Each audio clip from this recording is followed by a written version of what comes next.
Hadi mesela. Evet. Hocam beraber bu nişancı kalır ya. Evet, onu hadi.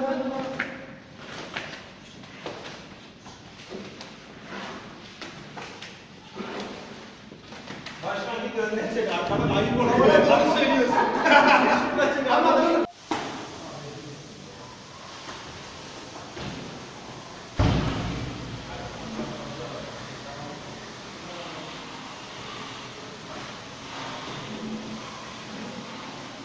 Zeki abi ben gezdireceksin bizden sonra. Bizden sonra ben gezdireceksin böyle. Tamam, o zaman biz seri geçelim.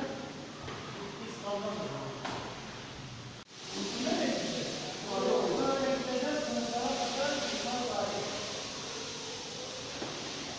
Bu sefer fazla şey yok.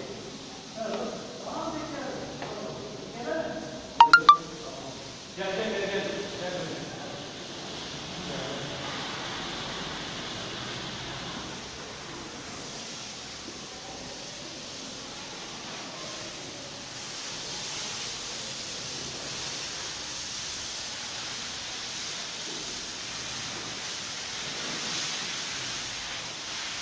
Biraz daha kim gidiyor?